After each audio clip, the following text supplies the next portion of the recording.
Hello అండి. మనం సంక్రాంతి నోములు చూస్తున్నాం కదా!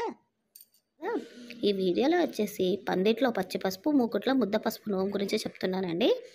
మనకు పందిట్లో పచ్చి పసుపు కోసం అండి ఇలా మనము పందిరిలాగా అరేంజ్ చేసుకోవాలి.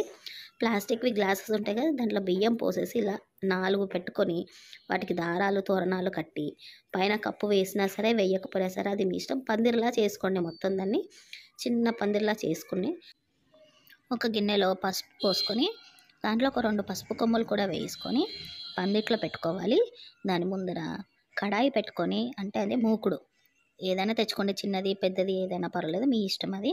మూకుట్లో పసుపుని ముద్దలా చేసి దాంట్లో పెట్టుకొని గౌరమ్మని పెట్టుకొని నోముకోండి. నోముకున్న తర్వాత పందిట్లో ఉన్న పచ్చి పసుపుని మనమే ఉంచుకోవాలి, ఎవరికి ఇవ్వద్దు. మూకుట్లో ఉన్న ముద్ద పసుపుని తల్లిగారికి వాయనం ఇవ్వాలి. ఈజీగానే ఉంటుందండి. పందిరి వేసుకోవడం ఒకటే కొంచెం కష్టంగా ఉంటుంది. ఒక ముందు రోజు రెడీ చేసుకుంటే సరిపోతుంది.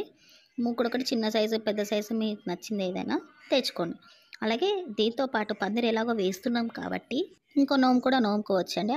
అదే పందిట్లో పగడాలు, ముంగిట్లో ముత్యాల నోము. వీటి కోసం 13 పగడాలు, 13 ముత్యాలు కావాలి. చిన్న గిన్నెలు కానీ, ప్లేట్లు కానీ ఏవైనా ఒకటి తీసుకోండి. పందిట్లో ప్లేట్లో పగడాలు పెట్టుకోండి.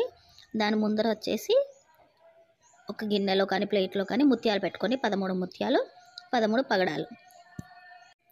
ఇందులో పందిట్లో పెట్టుకున్న పగడాలు మనం ఉంచుకోవాలి. ముంగిట్లో పెట్టుకున్న ముత్యాలని ఆడపడుచు కూతురుకి, అలా ఆడపడుచు వరుసైన వాళ్ళకి, కూతురు వరుసైన వాళ్ళకి ఇవ్వచ్చు. ఇదండి పందిట్లో పగడాలు, ముంగిట్లో ముత్యాల నోము, పందిట్లో పచ్చి పసుపు, ముక్కుట్లో ముద్ద పసుపు నోము. చూసారు కదా, ఈజీగా ఉంది కదా నోము. వీలైతే తప్పకుండా నోముకోండి. అలాగే మర్చిపోకుండా నా ఛానల్కి లైక్ చేయండి, షేర్ చేయండి, కామెంట్ చేయండి. సరే కథలు.